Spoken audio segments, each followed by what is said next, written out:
গুরু বলতেন এক অতৃপ্তির সাধনা হয়ে গেলে আবার আকাঙ্ক্ষাই চলে যায়।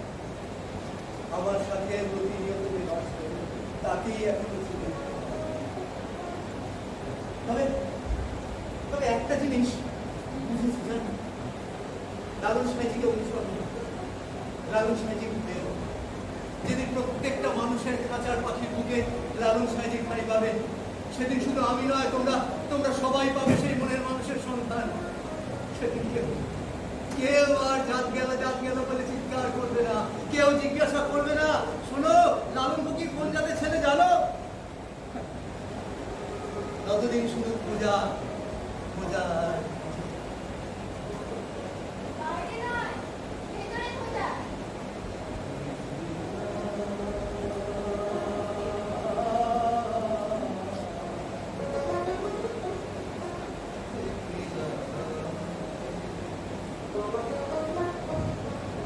বাড়ির কাছে আর শ্রীনগর,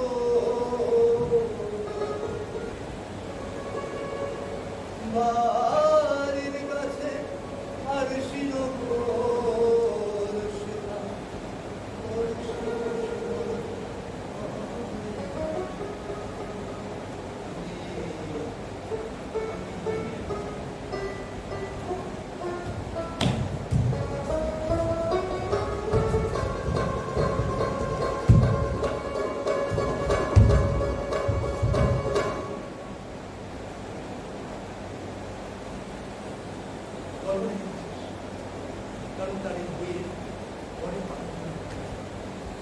তবে শেষ কথায় সেটা নিজের উপলব্ধির কথা লিখে গেছে।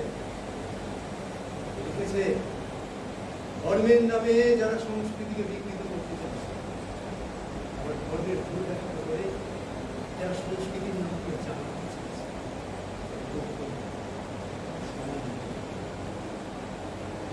ভারতীর মালা তসবির ফলা আসবে না কোনো কাজে, মানুষ করবে মানুষের সেবা, আর যত